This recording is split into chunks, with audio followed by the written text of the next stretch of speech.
8절부터 12절까지만 읽습니다. 같이 읽습니다. 시작. 그러나 너희는 랍비라 칭함을 받지 말라. 너희 선생은 하나요 너희는 다 형제니라.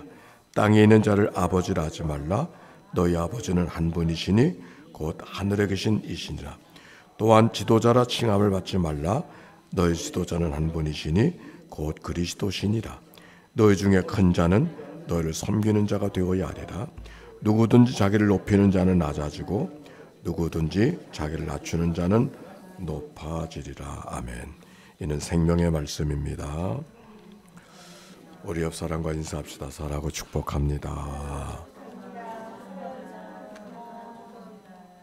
네. 우리가 평생을 신앙생활을 하지만은 우리가 성숙한 신앙인이라고 하는 것이 뭘까? 성경을 많이 아는 사람, 찬송을 잘하는 사람, 또 교회 생활에 익숙한 사람, 그럴 수도 있겠지만 성숙한 신앙인은 우리 안에 늘 감사가 있는 사람, 감사할 줄 아는 사람, 그가 성숙한 사람이라고 합니다. 사실 어린아이들은 감사하지 못하잖아요. 칭얼대기만 하고 달라고만 하고. 그래서 하나님 앞에 기도는 간구로 시작하지만 우리가 간구할 때도 먼저 하나님께 감사하고 간구하는, 이것이 우리의 기도의 훈련이 되어야 하는 것이죠. 그런데 감사가 그렇게 중요한 거라면 누가 감사할 수 있을까? 물론 살아가는 삶이 적어도 안정이 되어야 감사할 수 있겠죠. 틀린 말이 아닐 겁니다. 그런데 가진 것보다 더 중요한 것은 하고 싶은 일을 하고 있는가가 더 중요하다고 합니다. 그리고 사람이 많이 갖기를 원하지만 어느 정도가 유지가 되어지면 그 다음에는 가져도 가진 게 복이 아니라 행복으로 느끼지 못한다는 통계를 찾아볼 수 있습니다. 또 감사는 생각할 줄 알아야 돼요. thank라고 하는 말은 think라고 하는 말로부터 어원이 같은 말이에요. 그러니까 잘 생각하고 오늘도 받은 복을 세어보아라. 셀 줄 아는 사람이 감사할 수 있다는 말이 틀린 말이 아닙니다. 근데 성경에 보면 이런저런 조건 때문에 감사를 하지 아니하고 따라서 합시다. 범사에 감사하라. 모든 일에 감사하라. 이럴 때 감사하고 저럴 때만 감사하라고 그렇게 말하지 않고 모든 일에 감사하라 그랬는데 어떻게 하면 모든 일에 감사할 수 있을까? 그것이 오늘의 말씀의 내용입니다. 자, 오늘 성경에 있는 이야기는 바리새인과 서기관들을 꾸짖어 주시는 이야기가 23장 속에 기록이 되어져 있어요. 그래서 오늘 말씀대로 반복되어지는 얘기가 바리새인과 서기관들이요 화 있을진저 몇 번 하는지 아세요? 7번에 7번. 화 있을진저. 왜 화 있을진저 그러는가? 그들이 가르치기는 거기 모세의 자리를 앉았으니 그 말은 아마 모세의 자리가 따로 있다고 하는 강단석을 말하는 것이기보다 늘 가르칠 때마다 모세가 이렇게 모세 이름으로 가르쳐 놓고 너희들은 가르치는 대로 살지 못하지 않니? 위선자들아. 세번역 성경에 보면 구제불능 이렇게 말을 하고 있어요. 바로 그들을 책망하는 이야기가 오늘 성경 속에 기록이 되어져 있어요. 우리가 믿음의 생활들이 정말 믿음이라고 하는 것은 말로만의 믿음이 아니라 삶이 믿음이 되어야, 그것이 진정한 신앙인의 모습이 아니겠습니까? 바로 종교개혁을 일으켰던 것도 봐도 그래서 일으켰던 것이죠. 아마 종교개혁자 마틴 루터가 다시 살아오신다고 하면 지금은 아마 믿음으로만 얘기하지 않을 거예요. 제대로 살아야 된다고 하는 얘기를 더 많이 하지 않을까. 즉 사랑하며 살아라. 하나님 앞에 더 사랑하며 살아라. 더 감사하며 살아라. 그렇게 말하지 않았을까. 그렇게 생각하게 되어지는 것이죠. 그런데 오늘 성경의 이야기를 통해서 우리가 누가 감사할 수 있는가가 우리들의 초점의 이야기예요. 제가 극동방송에 소망의 기도에 기도하러 기도를 12시에 하는 기도입니다. 극동방송 나온 몇 해 동안 그 소망의 기도를 인도했는데 그 극동방송에 이제 들어가다 보면은 그 문 앞에 딱 써져 있어요. 누가 기도할 수 있는가? 겸손한 자가 기도할 수 있다. 누가 기도할 수 있다고요? 기도할 수 있는 마음을 갖고 있다. 기도할 수 있는 환경이 있다. 기도할 줄 아는 말을 할 줄 아는 사람이 기도할 수 있다. 그게 아니라 겸손한 사람이 기도할 수 있다. 우리가 때때로 기도 이렇게 부탁하면은 아유 나 기도 못해요. 여기도 그런 분 계십니까? 다음 주간에 이제 추수감사주일 예배를 드리는데 신우 회장이 기도하기로 했어요. 이번엔 신우 회장이 기도하지만 다음에는 이제 집사님들이 한 분 한 분 돌아가면서 앞으로는 기도해야 되겠다 그런 생각이 있는데 나 기도 못해요. 그렇게 말하지 않았으면 좋겠어. 왜? 기도는 누가 한다고요? 겸손한 사람. 그렇게 써 있어요. 근데 그게 딱 패러디 되면서 누가 감사할 수 있을까? 오늘 성경에는 감사라는 말은 한마디도 없어요. 그러나 이 말씀이 딱 주어졌을 때 내 마음속에 감사를 전해야 되는데 어떻게 누가 감사할 수 있는가? 겸손한 자가 감사할 수 있구나. 여기 성경에 보니까 선생 되지 말아라, 랍비 되지 말아라, 아비 되지 말아라, 지도 되지 말라. 그게 다 누군가? 자기가 왕 노릇하려고 하는 사람, 겸손을 잃어버린 사람들, 존경받기를 원하고 높임받기 원하고 으뜸되기 원하는 사람. 그래서 선생 되지 말아라, 랍비 되지 말아라, 아비 되지 말아라는 얘기는 우리가 생각하는 그 아비가 아니라 어른 노릇하려고 하지 말아라 그 말이에요. 오늘 말씀 너희가 어른 노릇하려고 그러고 랍비 되려고 하고 지도자 되려고 하면은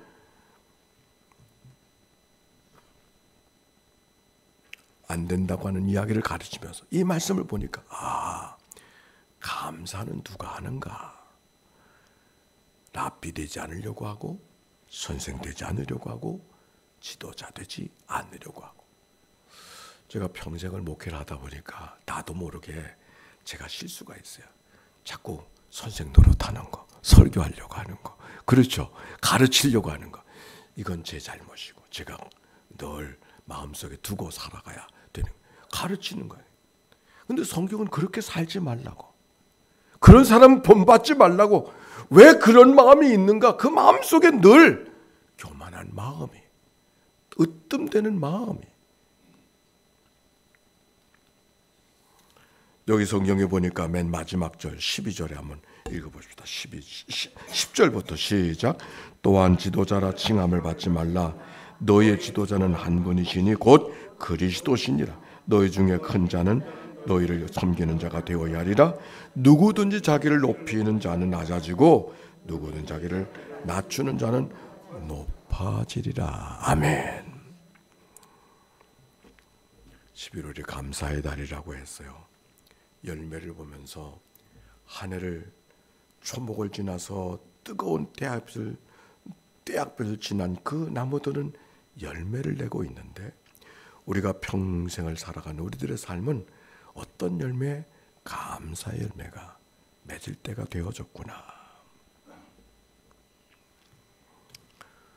이용훈 목사님이 쓰신 글 가운데 책 제목이 감사의 기적이라고 하는 책이 있더라고요.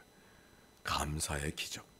근데 거기 보니까 감사의 기적 따라서 합시다. 절대 감사, 무조건 감사, 한평생 감사. 그렇게 살면 기적이 나타난다. 내용은 그런 내용이야. 그런데 어떻게 절대 감사, 무조건 감사, 한평생 감사하며 살아갈 수 있을까? 숙제죠. 어떻게 하면 모든 환경 속에서 감사하고 살아갈 수 있을까?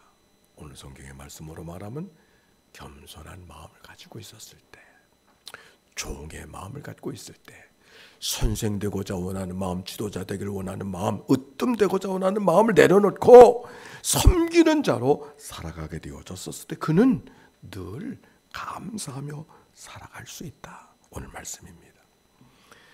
재미교포 가운데 정범진이라는 사람이 있어요. 알렉스 정이라고 하는 사람인데 이분은 뉴욕에 있는 블루클린의 검찰청의 최연소 부장검사를 했다 그래서 교포 사회 속에 유명한 사람이 옳습니다. 그런데 이 사람이 아주 주목받는 최연소 부장검사, 요즘에 검사 시대 아닙니까? 부장검사면 대단한 거거든요. 그런데 최연소 부장검사를 어떻게 한국 재미교포가 할 수 있을까? 더욱이 이 사람은 전신마비의 장애인이야. 법과대학원에 재학 중에 불의의 교통사고를 받아서 휠체어 신세를 지게 되어졌고 그는 전신마비가 되어진 사람이었습니다. 절망할 수밖에 없었고 하나님을 원망할 수밖에 없었고 이런 인생을 살아야 될 뭘 필요가 있나. 그래서 죽음을 생각하는, 자살을 생각하는 사람이 되었습니다. 근데 어느 날 뉴욕 앞에 퀸즈라고 하는 곳에 공원 묘지, 미국에는 공원이 묘지가 도시 가운데 있거든. 바로 그냥 바로 집 사는 옆에 있거든. 그 공원 묘지를 지나가고 있는데 그 묘지를 생각하면서 내가 그래도 죽은 자들보다는 낫지? 이런 생각이 든 거예요. 거꾸로도 생각할 수 있는데 죽은 자들보다는 낫지? 이 생각이 번뜩 들면서 그때 한 음성이 들리는 주님의 음성이었어요. 알렉스, 나는 너를 살리기 위해서 십자가에 죽었는데 너는 어째 죽을 생각만 하니? 난 널 살리려고 내가 죽었는데 너 어째 죽을 생각만 하니? 하나님의 음성이었어요. 죽으려고 하는 모든 포기하고 이제는 끝내려고 했던 그의 생각을 접고 다시 시작을 하고 용기를 갖고 그래서 그렇게 최연소 부장검사가 될 수 있었다는 그분의 간증이었습니다. 멕시코에 가보면 한 조각이 있는데 조각의 별명이 그럼에도 불구하고라는 이름의 조각이 있어요. 무슨 조각의 이름이 뭐라고요? 그럼에도 불구하고. 어떤 사람이 조각을 만들게 되어졌는데 근데 조각을 만드는 그 과정에 완성을 못 시킨 가운데 오른손을 잃어버리고 말았어요. 왼손이 남아서 이제 조각을 할 수가 없어. 포기할 수밖에. 그 자신이나 다른 사람이나 이건 이제 완성할 수 없다. 근데 하나님께서 그에게 특별한 마음을 주셔가지고서 그 오른손을 잃어버린 그 사람이 왼손만 가지고 조각을 완성을 해냈다는 거예요. 뭐 제대로 완성이 됐겠어요. 그러나 사람들은 깜짝 놀란 것이죠.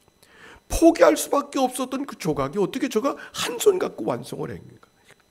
그래서 사람들이 그가 완성한 조각 별명을 붙여줬는데 그럼에도 불구하고 포기할 수밖에 없는 환경 속에서 포기하지 아니하고 그럼에도 불구하고 완성한 조각이었기 때문에 별명이 그럼에도 불구하고. 오늘 우리들의 믿음의 생활 속에 그럼에도 불구하고의 신앙이 있게 되시기를 바랍니다. 무엇 때문에 감사는 굳이 하나님 없이도 감사할 수 있잖아요. 십자가 없이도 감사할 수 있잖아요. 무엇 때문에 감사는 곧지 예수 믿어야 감사할 수 있는 건 아니에요. 그러나 우리가 믿는 사람으로 감사할 수 있는 것. 아니 하나님이 우리들에게 원하시는 감사는 그런 감사가 아니죠. 무엇이 있기 때문에 감사가 아니라 무엇이 없어도 감사할 수 있는 그럼에도의 감사. 그게 하나님이 우리에게 원하시는 감사. 그러므로 범사의 감사. 하박국의 말씀을 기억하시나요? 비록 무화과 나무가 무성하지 못하며 포도나무에 열매가 없으며 감람나무에 소출이 없을지라도 밭에 식물이 없고 우리의 양이 없고 외양간에 소가 없을지라도 하나도 없는 거예요. 사실 하박국 선지자는 이스라엘이라는 유대 백성들이 바벨론에 포로 잡혀가 가지고서 나라도 없어지고 성전도 무너지고 왕도 없어지고 구원받을 만한 아무것도 없는 바로 그때 하나님의 하박국을 통해서 주셨던 이야기가 이 말씀. 내가 원하는 것은 아무것도 찾아볼 수가 없어요. 기대했던 것은 아무것도 찾아볼 수가 없어요. 그러니까 오죽하면 무화과 나무가 무성하지 못하며 포도나무 열매가 없으며 감람나무 섭출이 없으며 밭에 식물이 없고 먹을 것이 없고 우리의 양이 없고 소가 없을지라도 따라서 합시다. 나는 여호와로 인하여 즐거워하고 구원의 하나님으로 기뻐하리로다. 하나님은 보이지 않지만 보고 싶은 것들은 하나도 보이지 않았지만 보이지 않는 들은 보는 것처럼 내가 기뻐하며 살아가겠다고 하는 하박국의 기도가, 하박국의 감사가 오늘 주님이 우리들에게 청하시는 감사의 모습인 줄로 믿습니다. 어떻게 감사해야 될까? 저는 내 신앙생활을 제대로 신앙생활을 살아가고 있는가를 점검하는 바로미터가 있어요. 그게 뭐냐면 아침에 눈을 뜨자마자 잠 자다가 눈을 뜨자. 사람이 참 신기하죠. 어떻게 죽은 듯이 자다가 때가 되면 또 일어나? 이게 정말 이상한 겁니다. 자, 요즘에 어저께도 텔레비전 보다가 이 얘기를 하는데 뭐가 또 신기하냐면 뱀장어 있잖아요. 장어가 어디서 알을 낳는지를 모르는데 아직도 모르는데 그 이상하잖아요. 알을 통해서 나오는데 알을 가지고 어떻게 해볼 수 알을 어디다 냈는지를 모르는데 그것도 최근에 알을 발견했대요. 사람이 참 죽은 듯이 자다가 깨는 거 왜 깨는지 모르죠. 그 얼마나 감사해요. 아침에 깰 때가. 그래서 내가 아침에 눈을 뜨자마자 의식할 때마다 하나님 감사합니다. 따라서 합시다. 하나님 감사합니다. 반사적으로 생각하고 하는 게 아니고 반사적으로 그렇게 나 튀어나오면 내가 지금 깨어있구나. 깨서 깨는 게 아니라 내 신앙이 깨어있고 하나님 앞에 깨어있구나. 만약 그렇지 않으면 내가 지금 졸고 있네. 이렇게 생각하는 거예요. 여러분도 한번 그렇게 해보시기 바랍니다. 아침에 일어나자마자 시작. 아이고 어떻게 될까? 아니요, 될 수 있어요. 어떻게 하면 되냐면 주무실 때 내일 아침 깨자마자 그렇게 반응할 수 있도록 날 좀 도와주세요. 그리고 주무시기 전에 기도하면 며칠 못 가서 그렇게 됩니다. 해보시라니까. 아멘. 해보시라고. 네. 그리고 또 한 가지, 저녁에는 하나님 앞에 세 가지 감사. 몇 가지 감사? 세 가지 감사. 근데 세 가지 감사 가운데 첫 번째 감사는 늘 하던 감사인데 세 가지 가운데 하나는 새로운 감사. 무슨 감사? 어저께 있었던 감사가 아니라 특별히 오늘 있었던 새로운 감사. 그리고 세 가지 중 하나는 사람에 대한 감사. 해를 뜨게 해주셔서 감사합니다. 꽃이 피게 해주셔서 감사. 그럴 수 있지만은 사람에 대한 감사. 자, 몇 가지 감사를 하라? 세 가지 가운데 하나는 새로운 감사. 세 가지 가운데 하나는 사람. 사람에 대한 감사는 어저께 했던 것도 괜찮아. 근데 세 가지 중에 하나는 꼭 새로운 감사. 근데 세 가지 중 하나는 꼭 사람에 대한 감사. 한 주간 동안 감사의 달이니까 감사를 좀 훈련하는 시간이 필요할 것 같아요. 그래서 다음 한 달 동안, 이번 한 주간 동안이라도 그렇게, 내가 다음 주에 또 물어볼 거예요. 그렇게 감사하며 살아갈 수 있게 되기를 바랍니다. 아침에 눈을 뜨자마자 하나님 감사합니다. 반응할 수 있는, 반사적으로 반응하는 신앙생활. 일주일 안에 될 수 있어요. 그리고 저녁에 잠잘 때 하루를 돌이켜보면서 세 가지 감사. 그 가운데 하나는 새로운 감사, 그 가운데 하나는 사람에 대한 감사. 감사절기를 다음 주에 지키려고 하는데 성경에 있는 성경의 감사절기가 어디 있느냐? 사실 성경에 있는 모든 절기가 다 감사절기입니다. 즉 6월절 절기는 초실절이라서 보리농사, 첫 번째 농사가 보리농사거든. 그 감사, 첫 번째로 드려진 감사절기가 그 6월절 절기가 된 거고, 50일이 지난 다음에 오수절 감사절기는 밀에 대한, 밀추수에 대한 감사예요. 그리고 장막절은 연말에 가을에 대한 감사인데 그 감사는 감람나무라든지 열매에 대한 감사, 이 한 해를 살고 열매에 대한 감사를 드려지는 그런 감사. 다 감사절. 그러나 11월 달에 드려지는 감사절기는 미국 교회가 청교도 혁명을 통해 청교도들이 미국의 신대륙의 신앙의 자유를 찾으러 갔다가 감사했던 그 절기를 우리가 이어받아 살. 왜냐하면 그들을 통해서 우리가 복음을 받았기 때문에 그들의 전통을 이어가는 것이죠. 102명이 출발했는데 한 겨울에 9월 16일 날 출발했어요. 플리머스에서. 그리고 신대륙에 도착했었을 때는 이제 11월 달에 되어져 곧 겨울이 됐어요. 그 겨울에 절반이 죽습니다. 풍토병에 죽고 추위에 죽고 굶주림에 죽고. 새해가 되어졌지만 어떻게 살아갈 수 있을까? 그들은 인디안들을 통해서 씨앗을 받아가지고서 농사를 졌어. 가을이 됐습니다. 추수하게 됐죠. 풍성한 추수가 아니었을 겁니다. 시원찮은 추수였겠지만 그러나 주신 것이 다 하나님의 은혜인 것을 생각하고 씨앗을 주었던 인디안들을 초대해서 하나님 앞에 감사했던 그 절기가 오늘 우리들의 미국 교회의 절기가 되어졌고 한국 교회의 절기가 되어졌어요. 이번에 말씀을 준비하면서 제가 알게 됐던 거 하나는 102명이 출발했다 그러지만 영국에서 출발한 청교도. 근데 청교도들은 102명이 다가 아니더라고. 그 102명 가운데 선원들도 있고 그 가운데 청교도는 35명밖에 없었어요. 근데 35명이 겨울을 지나면서 청교도 사람들은 한 사람도 안 죽었을까? 그들도 죽었을 거야. 남아있는 사람 별로 많지 않았을까? 정말 한탄스럽고 원망스럽지만 그러나 그들은 원망하지 않고 오히려 하나님 앞에 감사했어요. 몇 사람 되지 않은 사람들의 그 감사가 미국을 만들고 우리들을 하나님 앞에 나아가게 하는 놀라운 세계의 문화로 만들었다고 하는 걸 생각해 보면 우리가 많지 않은 사람이 모여졌지만 우리의 감사가 얼마나 소중할까 하는 생각을 해보게 됩니다. 우리가 한 주간 동안 감사의 달을 맞이해서 하나님 앞에 그럼에도 불구하고 감사하며 살아가는 믿음의 삶, 여러분 모두 가운데 우리 모두 가운데 있게 되시기를 주의 이름으로 축원합니다.